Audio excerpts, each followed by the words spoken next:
Hi there, my name is Nana Kapoor, and I'm a performance coach to high achieving entrepreneurs and young leaders. In this series, I'll be speaking to entrepreneurs and intrapreneurs on the one book that has impacted them or shaped their perspective towards their goals. These are people who read, introspect about what they learn, and thus I call them intropreneurs. I hope their stories and learnings from the best books inspire you to become an intrapreneur too.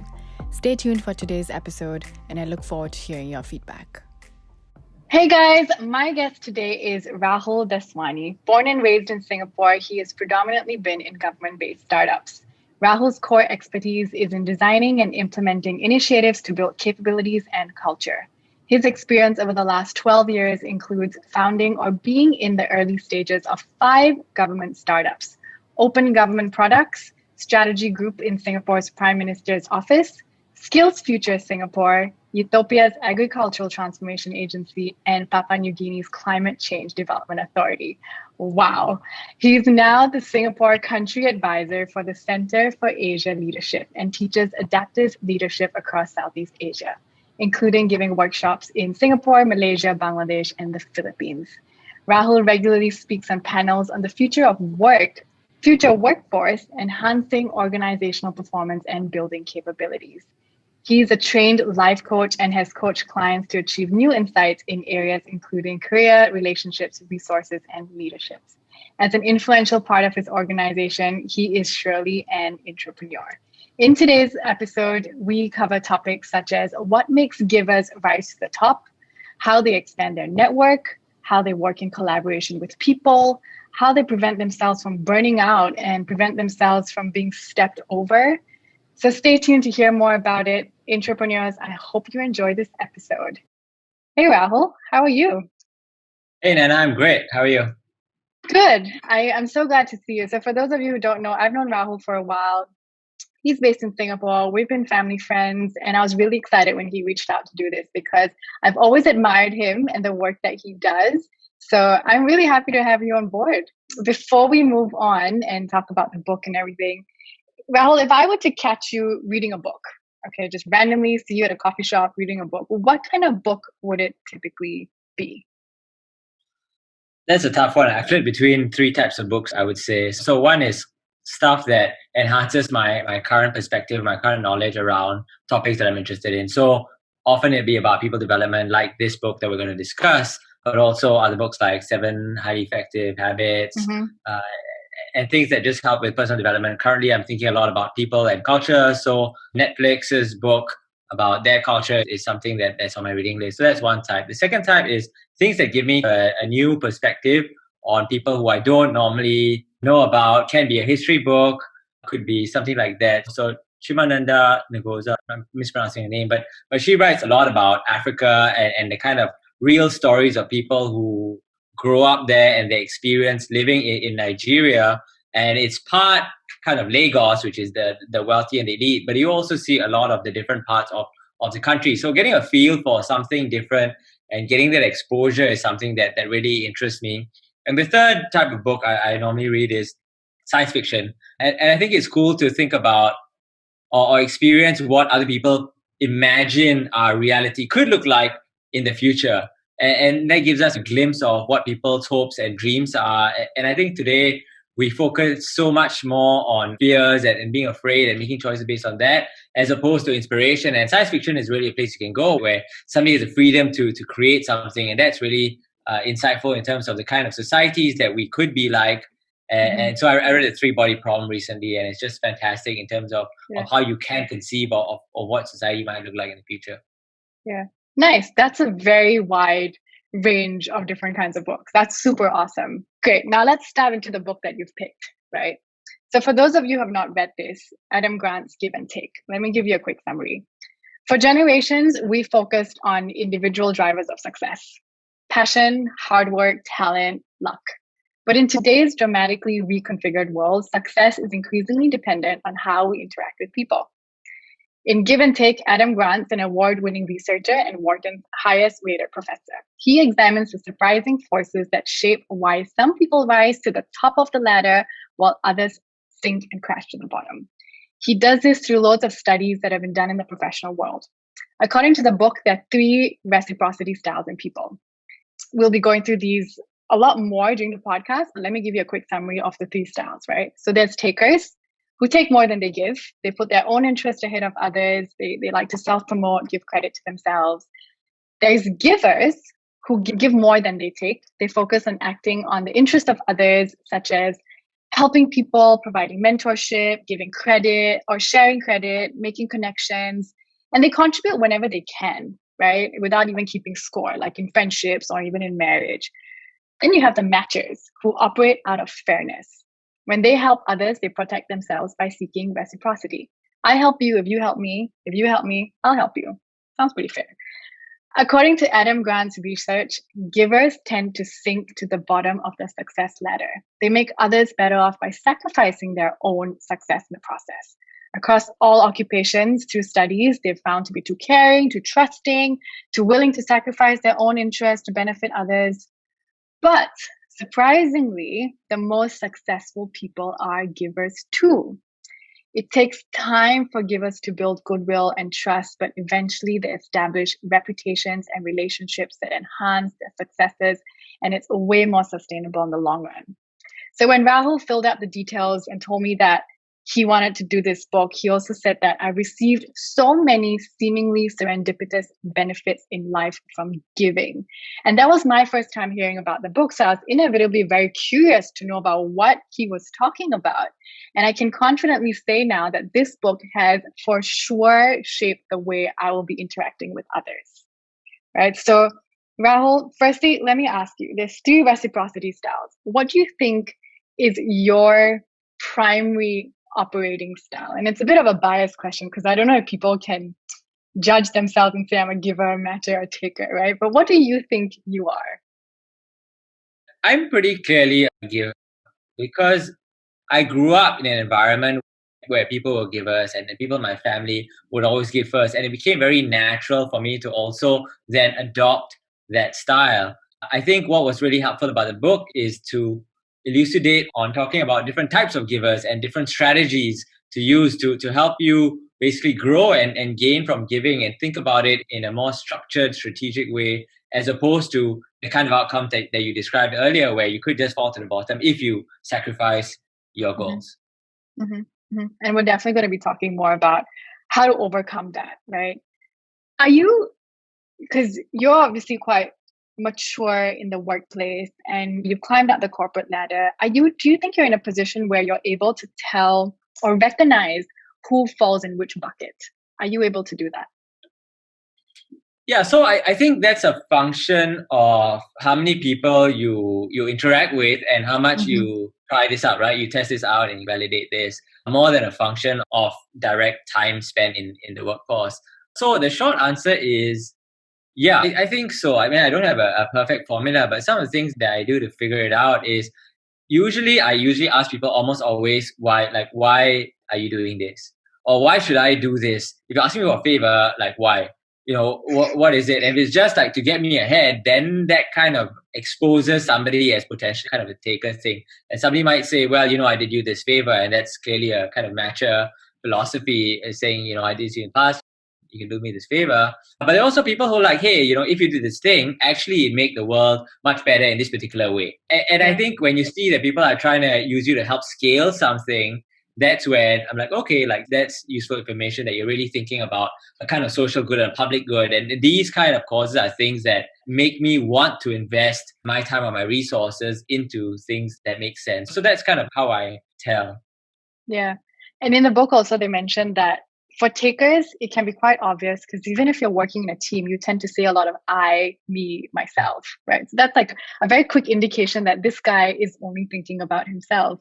And there's another example where they also showed a company's financial report and the CEO's face would take up an entire page. That we know as a CEO who is all about himself, right? Or his salary is much higher than the next level that comes below him. Then we also know that he's giving himself a lot of credit, so those kind of things I never realized, which was interesting. But you're right, it depends on how many people you interact with and how many times you test out these things. And do you notice that givers that tend to give a lot fall to the bottom or rise to the top. Have you noticed that? I think what happens is if you are somebody who gives and contributes really a lot to the team, I think people might think that workload is evenly distributed, but actually it's not. It's often the people who do more get more work assigned to them because people know that they can trust them to get stuff done, right? I mean, that's actually a common in most workplaces. But then if you keep doing that and you're overloaded, there's high potential for burnout, right? I mean, if you do that, if you're spread too thin, then it's hard to say, hey, I am the one who did a lot on this particular one piece, because you're probably covering for somebody, you're probably contributing to other pieces of work, and then it becomes much more difficult. So suddenly, yeah, that happened with people fall to the bottom. But you also see, I think, the converse, where people who are happy to share the credit across the team, then their team is excited, right? And the team wants to do more and say, yes, we're being recognized as a team, we're being validated, our work is meaningful, and then let's all contribute more, because it's all about the team or the organization or the country's success, and that's really what motivates us. So you see both of those things play out in the workplace. Yeah. Are you ever, because you're a giver, are you ever afraid that by you giving and by you making the effort or by you doing the work, you won't get credit for it? Do you ever have that mindset? I mean, frankly, I don't really care that much about credit. When I'm thinking about stuff, and also, in fact, giving often is the best way to test, right? Whether somebody is a matcher or a taker or giver. Because once I give, especially with something that doesn't cost me that much, and that's how I kind of streamline some of my giving now, is to figure out what things don't cost me much, but are going to be of high value to other people. And so if I do that, then that helps me figure out. I really like to give the benefit of the doubt to people instead of investigating quite deeply into what their motivations are. I'm like, if it's a small ask, I'm like, sure, I'll just do it. And then let's see what happens after that. So it's actually quite a nice way to also suss people out, is to just give something that maybe is easy to give and then see what happens after that. Very strategic. I'm going to keep that in mind. Nice. Yeah. Cool. So let's talk about the benefits of giving when it comes to expanding your network. Because I personally do feel that in this day and age, your network is really important, right? So in the book, he mentions when we meet someone new, especially for me, sometimes I do feel like, oh, why is he acting friendly? Is it because he's genuinely interested in the relationship that will benefit both of us? Or because he wants something, right? Because sometimes people make connections for the sole purpose of advancing their interest. These people would waltz into our lives and they would look like givers or matchers, but they're actually takers. They tend to be dominant and controlling with subordinates and surprisingly submissive with superiors. Right? So they become convincing fakers when dealing with influential superiors and go out of the way to charm and flatter them. And they worry more about how people above them would perceive them rather than people below them. So that jeopardizes the relationships with peers and their reputations. But with matches, they do something only if someone does something for them, right? Again, limiting their deals, limiting their network. With givers, what happens is they try to expand the pie such that everyone can get a slice, right? They have an effect of getting all the people who has helped them or they have helped to help more people. And then it just spreads and spreads. So giving becomes very contagious and their network becomes bigger as well. So it matches and takers, they have a more limited network. With givers, their network just keeps expanding. Do you think giving has helped you expand your network? Yeah, I mean, definitely. So my experience has been that when you give and you provide some kind of benefit to other people, they do think about you at a later stage. And then I've been invited to certain exclusive events, to certain groups of people, because I kind of gave, I'm like, hey, here's a resource that I developed. I think it might be useful for you. So why don't you have a look at it and feel free to share it or use it however you want, right? And I just throw people resources. And then the next thing I know, they're like, hey, we're having this exclusive event. We'd love to offer you a complimentary invite.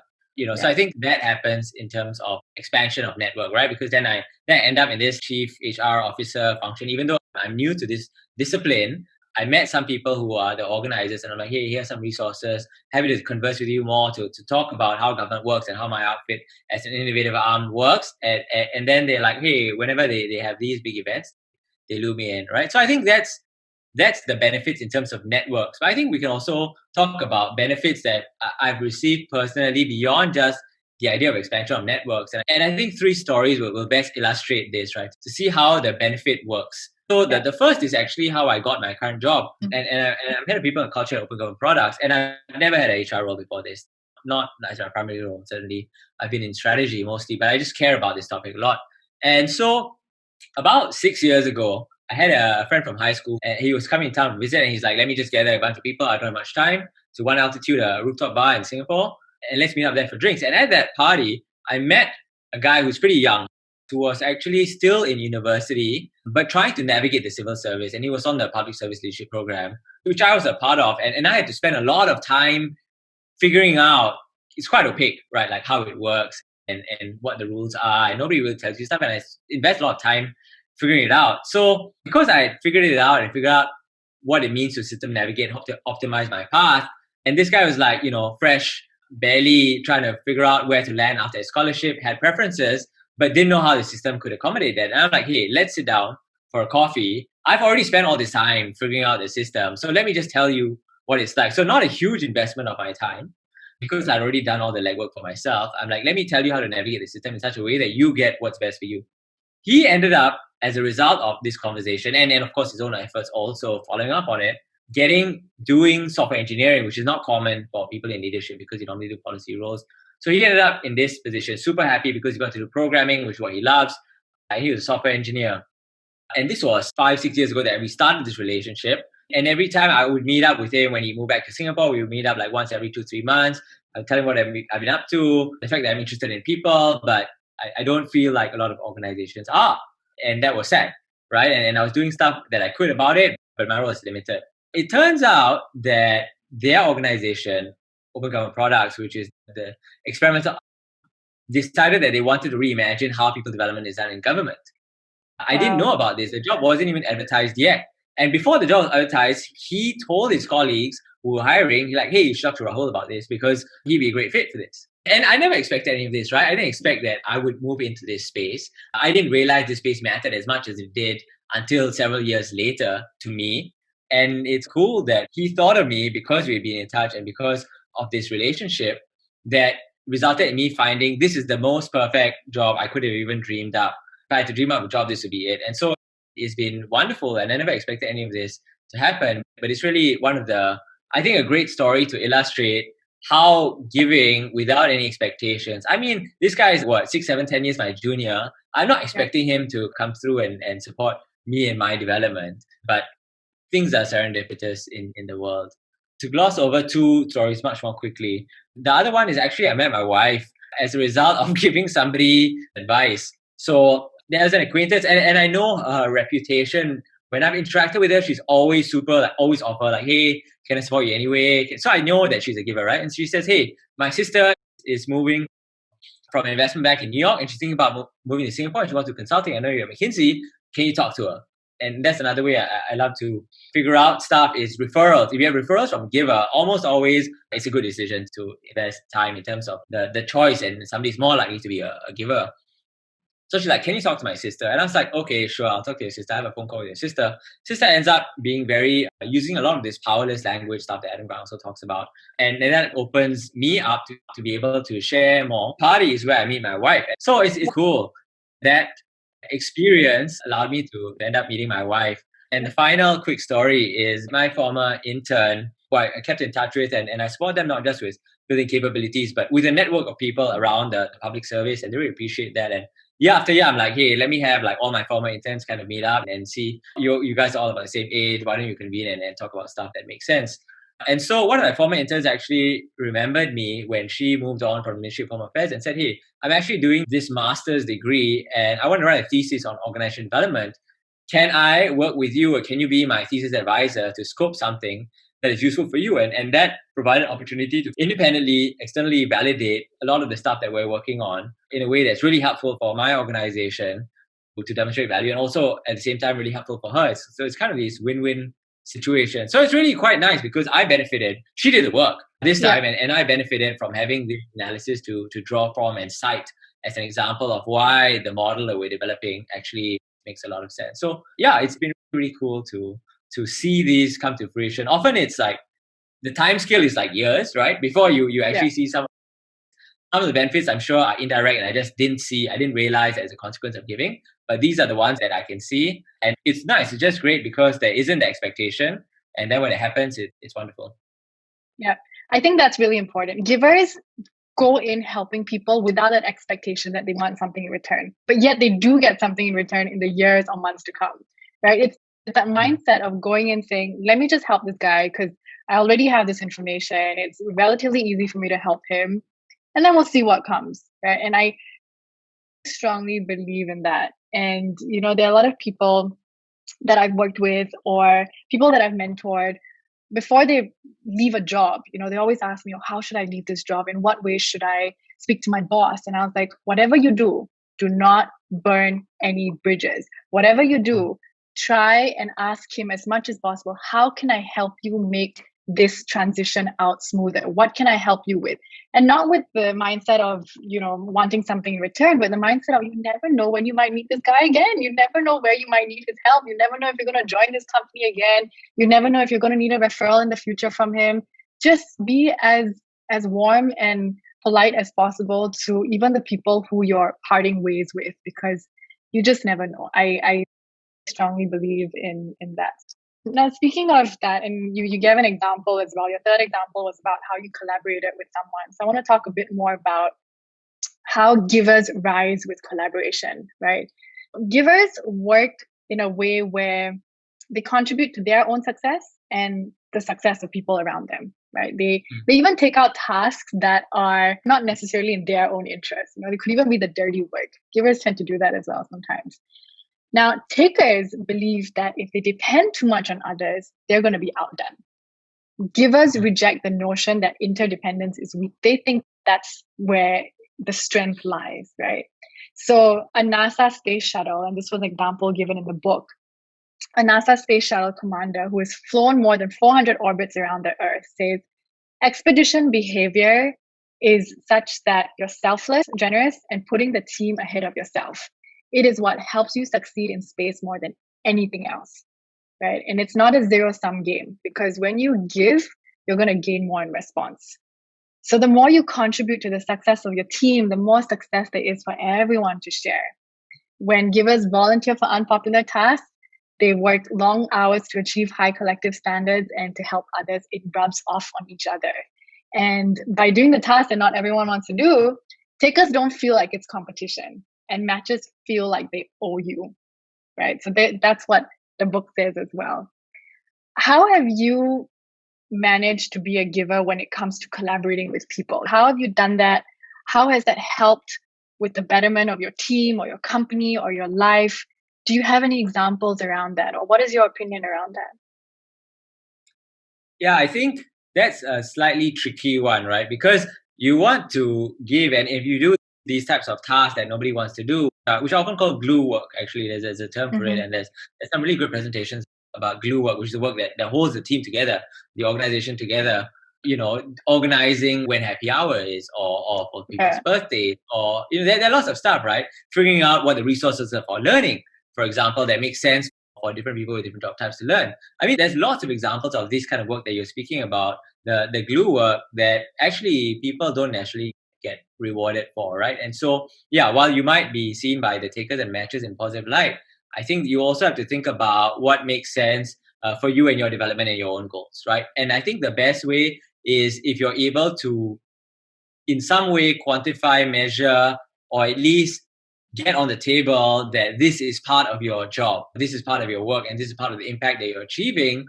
So in my case, for example, I wanted to get it explicit that building up a team and particular capabilities, which would then result in particular outcomes, in specifically that we would produce X times more work than before because I written an SOP, or because I had trained up interns and I had a process that interns would deliver this work. So because I could quantify that impact and say, hey, this kind of glue work of developing capabilities in other people, which you might take for granted or you might just let go of, I'm going to put this in, but then I'm going to be rewarded later because this is going to count towards how you assess me in the future, right? So I think with glue work, you actually do want to make sure that it is recognized as part of your work, and talk explicitly about priorities for the organization. Because at some points, when you do have, it's like cycles, right? In a really busy cycle, you got to make sure all hands are on deck and the flight is flying, right? And NASA. But if the flight is docked, then you can really go in to say, hey, let's do a stock take of all the different parts, where they at, what's the damage like, which part should be renewed, refreshed, and which one should be changed, right? And so you need to also have a feel for the waves, and then in those down waves is when it's a really great time to do some of that glue work. And we can find the times, and you can also put it in your work plan so that you have a way to get acknowledged and recognized for that work. Then that's really much more helpful, because then people will know that's the case. Of course, there needs to be a balance, right? Because glue work alone, often it's not so easy to draw the impact link. So people also want to see your direct link. And so then I think that's where drawing boundaries comes in. And so you can say things like, I will need to take the minutes for this meeting, which is a job that most people don't like, including me. But if I'm taking the minutes for this one, then this is a job that should be split. So I can take the first one, but let's drop a schedule and let's make sure everybody does their fair share, right? So you're giving because you're volunteering, but you're not getting shortchanged because everybody else also ends up having to do their fair share of work. So I think drawing boundaries is important, and doing it in a way that shows that you're willing to provide and do some of the glue work, but also making sure that other people do their fair share is a good way of doing this. Yeah, that makes a lot of sense. Now, coming from someone who, let's say, I don't have that position in an organization, right? You're able to say that because you hold that position where you're like, I'll do it this time, but next time someone else do it. What if I was a bit younger? And what if I didn't have that say? Yet I wanted to contribute, I wanted to be a giver, but I'm scared that I'm going to be taken advantage of with these things. So what advice would you give to someone who doesn't have that authority to make such decisions, but yet wants to be able to collaborate? Yeah, I would say, Adam talks a lot about powerless communication, right? And I would say use your youth and your idealism combined with powerless communication. And so to give you a specific example, right, you ask, what if I was a young person, I would ask, hey, what kind of organization do we want to be, right? Do we want to be an organization where somebody just gets dumped all the grunt work? Or do we want to be a kind of organization where the work that nobody wants to do is spread equally, right? What kind of organization do we want to be?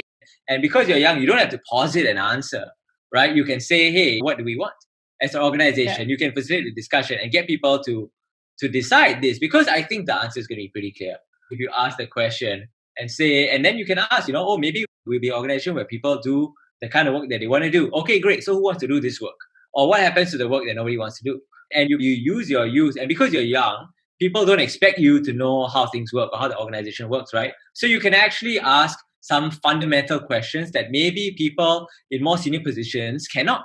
So sometimes it's actually quite an advantage to be young, because you can do these things that other people think they should know the answers to and therefore cannot ask, but you can, because you're young and you can get to design the organization or redesign it from first principles. So use that more. Nice. For all you people listening who are climbing up the ranks, not in that position yet where you have the authority, use this method, because I wish I knew this at a younger age, right? Because I feel like I always wanted, when I was younger and part of probably the first one or two organizations I was part of, I knew I had that ability to speak up, but I was always very scared, right? And despite being in international companies, I was still very afraid. But I think that if you use that method where you just raise your voice in a very, like you said, the powerless method that Adam Grant mentions, it's a way in which would create that sense of, oh, okay, this person is trying to help us, and she's young and she might have more opinions, and let's see how we can collaborate better to get to the company's goals. So that's a really good idea. Now, moving on, we spoke a lot about giving and collaborating and expanding your network and all these things. Now, there are people out there, and I will tell you, I'm one of those people. Okay, I'm a giver who would give, and I would get bloody burnt out because I've given so much. And I'm not as strategic as you. And I'm learning a lot from this book and what you're saying and how to be strategic about it, because I have got burnt many, many times. So let me talk to you guys a bit about what the book says, right? There are two things here. There's self-interest and there's other interests. And they're not opposite ends of the spectrum, as Adam Grant mentions. So you could be a taker where you score very high in self-interest, but very low in other interest. And the book labels them as selfish on a quadrant. Then you have givers who score very high in other interest, but when it comes to self-interest, they could vary, right? So you have people who have high other interest and low self-interest, which are selfless. And that was me at the beginning. I would give people too much of my time, make a lot of sacrifices.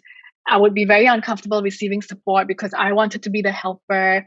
You make sacrifices and at the expense of your own energy. So you become very exhaustive and unproductive. Then you have the givers who have high other interest and high self-interest. And those are the givers who are successful. Those are the givers who are able to climb up to the top. And the book labels them as otherish, right? So when your concern for others is coupled with a healthy dose of concern for yourself, givers are less prone to burnout and the better position to flourish. What are your thoughts about this? Is this something that you use as a giver and as a successful giver, as I might say? Is that something you bear in mind? High other interest and high self-interest.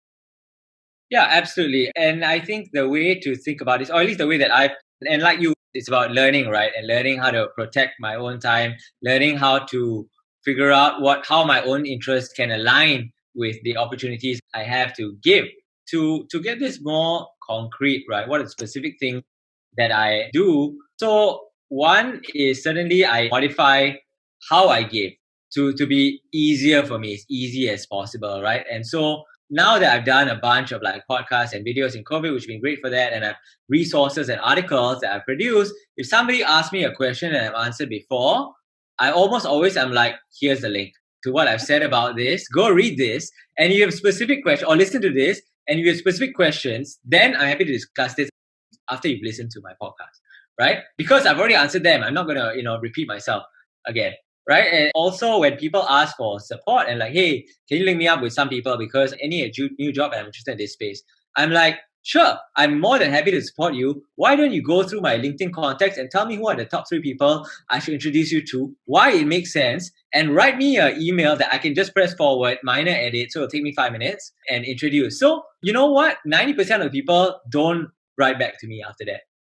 Which is great. You know why? Because one, it maintains my image as a giver. I'm still a giver, right? Because I offered you that. So anytime that I contact them in the future, they will remember that I offered them this, right? Is their choice not to participate in it. And it's great also because I have spent 0 time except writing this like one line to them, right? So it's great. And for the people that do come back, these people are committed, right? They're committed to the cause that they are part of. They are legitimate. And I will write them really good emails to present them to people.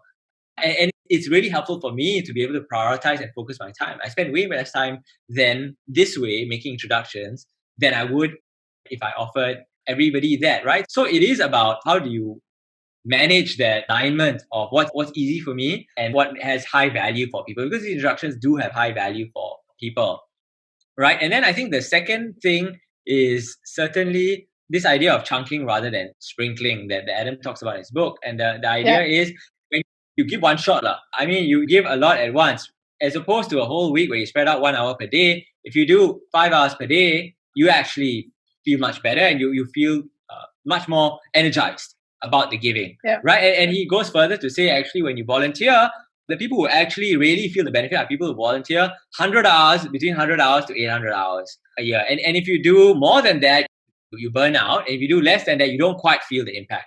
Right. And so I've actually ended up also doing that. When I volunteer, I've been volunteering with the Sinda Youth Club for the last 5 years. And so I spend significantly more than 100 hours of my time. And it's impactful because what I've done is over the years, I take on different roles.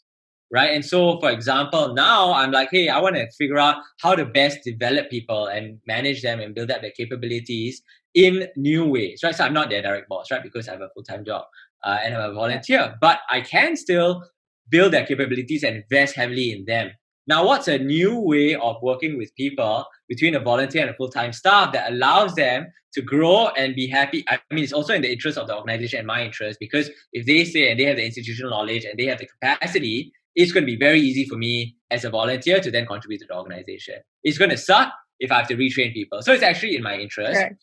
It's also in my interest because I want to learn the skills of how do I build capabilities effectively in non-traditional ways, because that means there can be a lot of scale, right? If I'm in a part-time way, I can figure out how to make sure people are happy and developed in their career.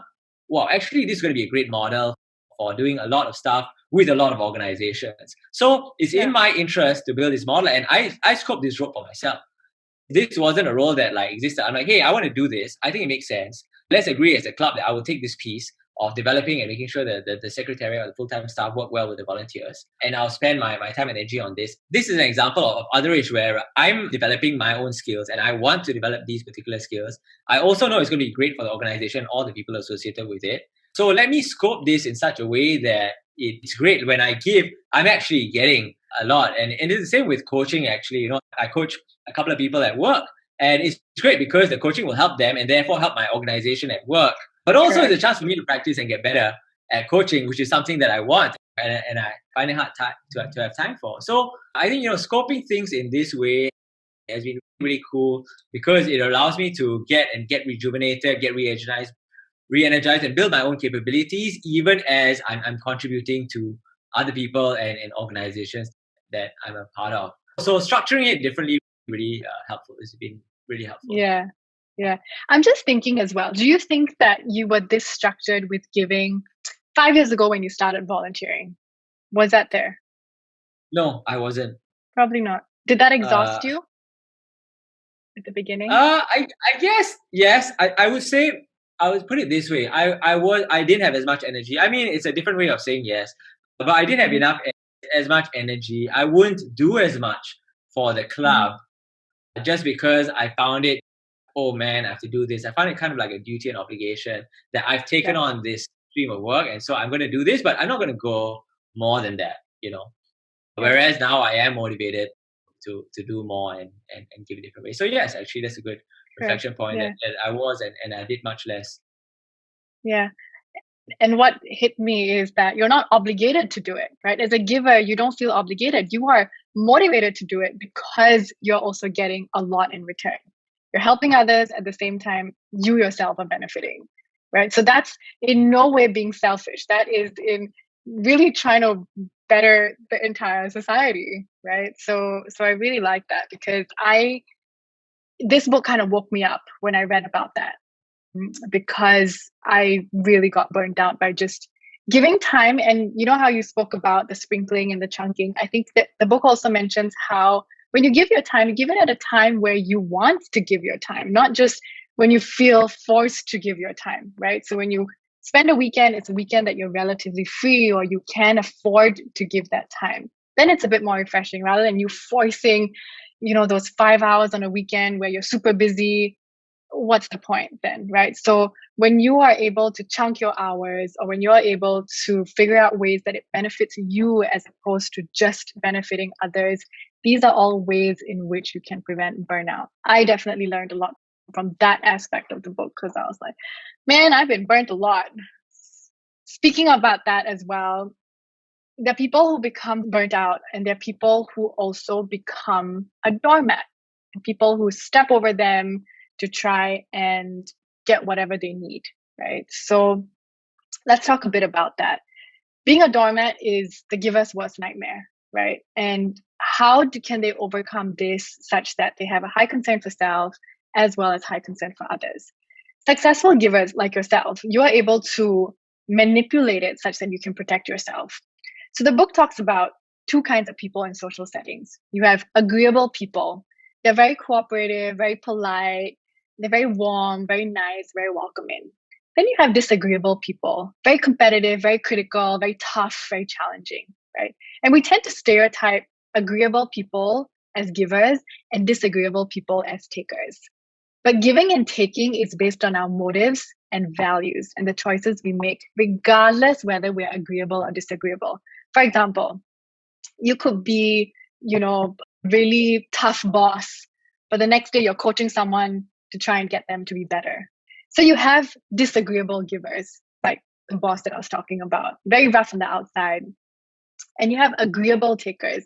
They seem very warm on the outside, but they actually really just want to exploit you, right? They charm you on the outside. So sometimes successful givers do this, which you've spoken about a bit, which is a sincerity screening. You sense who genuinely needs your help. So the example you spoke about just now, where you see if those people are serious first, and only then will you help them, right? So you do a bit of a sincerity screening. Or you do something where a generous tit for tat, which you can talk about if you like as well. So essentially, they flex their behavior accordingly. And instead of becoming doomed doormats, successful givers recognize the danger does not lie in giving less, but it lies in changing your style.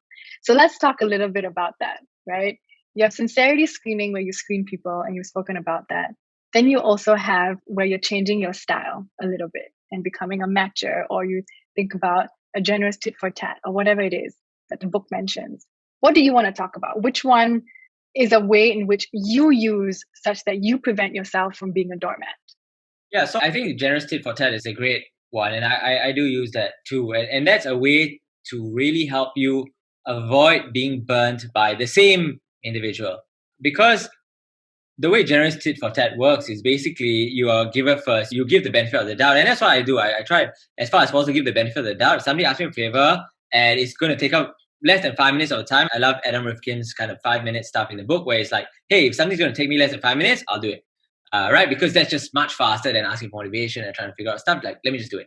So I try as far as possible to just do stuff. If somebody asks me something, going to take me less than 5 minutes, okay, I'll figure out and I'll get it done.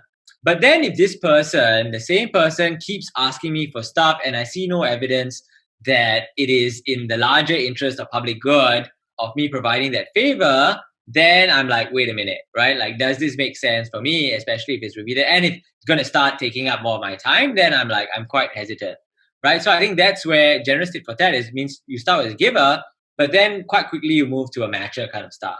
So then you wait to see. And for me, I don't necessarily need matcher in the traditional sense of you need to do something for me because I'll figure that out on my own. But are you doing something that is helpful for public good? That's my measure, I suppose. And if I'm doing something for you and that results in a whole bunch of good being done in the world, actually, I'm okay to continue that trend.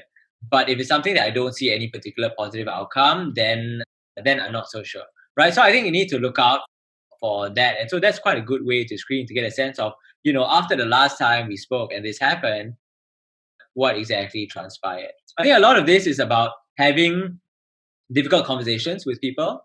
And really, sometimes we shy away from that, right? So it is related to figuring out how to give, because unless you're willing to have some of these difficult conversations, it's actually hard for you to then assess and say, hey, how has this person responded? And what is the likely implication of this? So it might be uncomfortable at first, but it is actually the way to go about getting a feel for how to invest and who to invest, in particular, your time, your effort, your energy, your resources in, is by having a feel and having some of those like harder questions.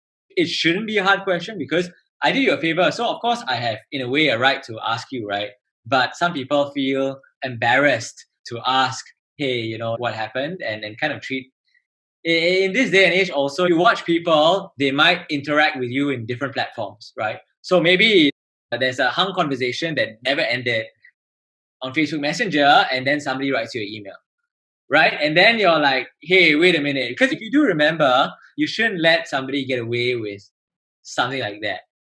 Actually, one of the things that I realized is now it takes me with requests that are common, right? So requests are common for me, like how do I work in consulting? How do I get into consulting? How do I pivot careers and move into a different industry, especially the industry that I'm in now? I realized I'm able to be much more concise. So either I refer them, like I said first, to something I've already done or written. But if I have a conversation, now my consulting conversations are down to 15 minutes where I can describe in very raw and useful detail what it's like to be a consultant at McKinsey in the Singapore office, tell you the pros and cons, and also like get a sense of whether this will be a good direction for you or not, and what other possible options you should consider and research. I can do all this in 15 minutes now. It used to take me an hour, but because I've done it so many times, I'm like, okay, now when I schedule a call, actually I'll schedule a 15-minute call. I'm like, yeah, you want to talk about this? Here's a 15-minute call, and here's the time window that we're going to speak. Because that also really helps avoid burnout when you can schedule things and really small bursts. It's more than 5 minutes, but I'm like, 15 minutes actually is not bad for me to be able to add a lot of value to people, and I also at the same time protect myself or reserve my time for giving in other ways to other people. So that's been quite nice actually to help avoid burnout. Nice. You mentioned earlier where if someone's taking advantage of you, or not even taking advantage, if someone has not got back to you and would leave a message hanging on Messenger and they write you an email. I feel like in the culture that we live in an Asian culture, people are a bit more afraid, right, to ask such upfront questions because it can be very intimidating. You're asking a question that could potentially hurt someone, right? And that's our culture. Give me an example. How would you actually say something to someone if that were to happen? So I think, again, you can learn lessons here from Adam's talks about powerful conversation. How I would frame it is I'd be like, hey, even if I can copy and paste, I probably wouldn't copy and paste, right? Because that's quite confrontational. To say, here's our last exchange and do that's a bit too confrontational. So, I might say, and I'll probably go back and reread the messenger thing, right? And I'll say, okay, this is a reminder of this thing. So I'll probably write the email, I vaguely remember the last time we spoke, I know it was some time ago, there was this idea that you were pursuing. I wonder whatever happened to that, right? And you leave it a super open question. You're not like, I'm demanding accountability from you. It's, I remember this, and you can even add something like, I remember being really excited about that idea. So I would love an update about like what's been happening on that front. And then you kind of respond with a holding reply, right? Holding reply, I mean, it's common in large organizations. But holding reply is basically like, I am telling you that I've heard your request, but I'm going to get back to you later, right? So then you kind of leave it hanging. So you don't have to agree to that, right? Hey, I remember about this. Hey, let me think about this and I'll get back to you in a week. And then you wait to see if they reply or not, right? And that way you're not putting them in a corner, but it's pretty clear that you remember something and you're opening the door for them to share a bit more. Yeah, okay. I'm going to keep that in mind. For those of you listeners who are a bit afraid to be confrontational, I think that's a really good idea because you don't sound so confrontational. You're it's an open question. You're genuinely inquiring about what happened. So give that a thought because I think that was quite a great approach. Cool. Any last thoughts to our listeners about the book? Because, as I listen to you talk about this, I can tell that it's through experience that you've learned how to be a successful giver, not just to help other people, but to ensure that you yourself are also moving forward in the process, not getting burned. And, I think all of that has come through experience. So any last thoughts to our listeners, especially people who are still climbing up the ranks? I don't want advice to people who are already at authority. What about those people who are climbing up the ranks? They want to ensure that they make a difference to their organization or to their personal life or whatever, scared of being taken advantage of, but, they're a natural giver. What kind of advice would you give these people? I think the first is definitely give people the benefit of the doubt. Everybody, you never know what problems other people are dealing with and what their life circumstances is. So give people the benefit of the doubt and do try to support them. In my experience, at least, actually, most people do want to grow, do want to help other people too, in my experience. So actually give people the benefit of the doubt, I would say. And then where possible, if you want to talk about work and your own advancement and making sure that path continues to grow, then do have honest conversations with the people that you work with to say, hey, like, let's carve this out as a piece and let's put this out as a piece. If I'm going to be doing this, I want to put this down on paper to say, hey, this is going to be part of my goals. And if I'm evaluated against my goals, then these should be part of my goals because I'm going to be spending time on it. And let's agree that it benefits the organization, because if not, then nobody should be spending time on it. But if we agree that this is useful to the organization and that's the case, then, and you want me to spend time on it, I'm okay to spend time on it. Let's make a deal that this makes sense. And it can be framed not necessarily in a confrontational way. It can be framed in a one-on-one feedback session. It can be framed as part of your quarterly or annual goal conversations. Like, hey, what are the goals you want to achieve? I want to achieve a goal of raising in competency, but I'm afraid that this work may not support me there, or the burden of this load. So how should I balance that, right? You're asking for advice from your boss about managing that, and then you can talk about how doing some of that work will affect you or not affect you, and then you can make decisions from there. Nice. Yeah. Great advice, guys. Do try and, I think the whole thing about giving is so underrated. And as individuals, we always think that we need something in return. We need something in return. But I hope that by listening to what Rahul has mentioned in this podcast, you learned that if you give in the right way, you wouldn't have that mindset of feeling obligated, right? Or of feeling that I want something in return. So great advice. I definitely would give the same as well. Nice one. So let's wrap this up with the last two questions that I ask all my guests on the show. The first is, what other book would you recommend? Because I have learned from this podcast that you have a whole array of interests. So what's another book that you would recommend to our listeners? I'm going to go out on a limb here and recommend Three Body Problem, actually, Okay. the whole trilogy. And I say go out on a limb here because it's probably not a traditional book you would hear people recommend, but it's science fiction. It's set in a future in a really different world, which has three suns, and there are aliens, and they're actually coming, and you don't know if they're intentionally good or not. But really, if you read it, I think there's a lot of lessons that can be drawn about how different people think. There's a lot of subtlety around like xenophobia, where that comes from, right? I mean, you don't know the intent of somebody who's coming to your place necessarily. How do you respond to that? And you see different classes of people that form as a result of that, right? You see people who are like, it's going to be great because they're gonna advance our society if they have superior technology. And other people are like, no, they're gonna compete and they're gonna take our resources. And so, how should we respond? And you see humanity divide, and it's actually a macrocosm of what we're seeing in certain countries. If you imagine it happen on a global scale, right? And so it's really nice to see, to kind of play out how different patterns that we're seeing in society today might play out in the future for different countries. And so it's subtle because it's a different world and a different time, and clearly the people are not reflective of today's people. But you could see how our current world and the current fragmentation and polarization might impact our long term. And I think hopefully that gives people hope in terms of thinking about how we can unify humanity. I mean, that's a rather large goal, but really you can unify humanity, and what's the role that you can and want to play in the world. So it's really quite nice, and it frees you from the shackles of today's life. It's nice. Awesome. That sounds really interesting. I might get myself on it. Although I'm not a fan of science fiction, through this podcast, people have been throwing me books that I've never heard before. For example, yours. The next book as well that I'll be covering with a friend of mine is a novel, and it has implications to society. And I'm so amazed at how so many people, or so many of my friends in my network, have this interest of books that I've never heard before. So thank you for that. That was a great recommendation.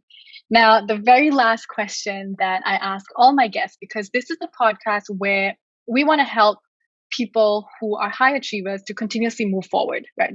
That's our aim, to always be moving forward and keep learning from the best books, the best people, and keep going on this trajectory. So my question to you is, what is the best decision you've made in your life ever? I actually have to say, so it's a very difficult decision that I had to make. I had to make this decision like a year and a half ago. I was dissatisfied with my job at the time. And one is to go back to consulting, go back to McKinsey in a relatively senior role, get paid lots of money. And my professional development would have been exponential because it's like all the experts, right, in the organization space, and I'll be like learning under them. And then I got this role offer, right, which is a different role, still in government. And I become frustrated with how government, at least in my experiences, didn't care enough about people development. It was secondary a lot of the time compared to, bottom line, in a sense, public good, but like KPIs. And I didn't think that's how an organization should be, because I saw a really massive gap between the kind of potential of where people could be and the daily level of productivity of people. Just this huge gap all over the place. And I was like, this is just sad, because we could be doing so much more if we did care fundamentally and primarily about people more than specific outcomes. So I was quite frustrated with that, and I was actually considering leaving government. But then this opportunity came by, lot less money because I'm still in government, but the opportunity to tackle exactly the problem that I've been frustrated about for 5 years and have the chance to the timing was awesome because I would be the first non-technical hire in this organization, which means I have no legacy, I have no inheritance, I get to build from scratch and I have full autonomy to decide what makes sense to build. So the timing was great and the people were great, like super young team, people are very idealistic about what could be like. A lot of people were very frustrated with status quo and wanted to build something really different and show that actually you can do really innovative work in government and produce really great product with a great working environment. And so it was a tough decision because, I'm starting a family in the next couple of weeks and I knew this was going to happen. I mean, when I had a decision, that was part of what factored in. But ultimately, I had to decide, do I want to work on something that I'm really passionate about in a way that makes sense to me? I mean, the biggest factor that turned it over the edge for me was, who do I want to be? What kind of role do I want to play, right? Do I want to be an advisor, advising people, which I anyway do in my spare time, right? My volunteering time. I'm an advisor on a bunch of different organizations and startups. So do I want to continue that advisory role? But I feel like not yet. I'm still early enough in my career that I want to build. I get excited when I'm building something more than when I'm advising. So I'm like, I want that connection to actually building something and showing that, hey, I built this. And so I am super excited, no regrets at all about my choice. I get to do this. I built in time for my volunteering. I built in time for coaching. I built in time for teaching adaptive leadership as part of negotiations with my current employer to say, hey, there's a big difference, but can I have some time to do these things? Because these are things that fulfill me. And that's an agreement, that helped me to be exactly where I want to be and do the things that I want to do. So I'm super happy, and that's the best decision that I've made in my life so far. That's awesome. I'm really happy for you because I love it when a decision that's not based on money is extremely important and we all need it in our life, but there are so many other things that you went for with this job, although, it didn't match up money-wise. Forget money, right? There's so many other things that drive us, and all those things that you mentioned that drive you and motivate you, basically what has made this decision so worthwhile. Next. Well, I wish you all the best. And we have come to the end. So thanks a ton, Rahul. You're truly someone that we can all look up to learn because obviously for you guys who've heard this entire podcast, he's extremely strategic in the way he gives. And there are a lot of implementable ways that we can learn. And the fact that you learned how to improve on yourself and you continuously improve on yourself by reading shows your willingness and humility to keep learning. And this is why I called you an intrapreneur. It's our vision to inspire more people to become intrapreneurs so that they can work towards their goals from learning from the best. So thank you for your time today, Rahul. For those of you who want to connect with him, his LinkedIn profile is going to be in the description of the podcast. And I'm also going to encourage you guys to take a little test. And this link is one that was on Adam Grant's website where there are 15 questions, 15 minutes, and it determines if you are a matcher, giver, taker, and if you're all three, what percentage of all three you are.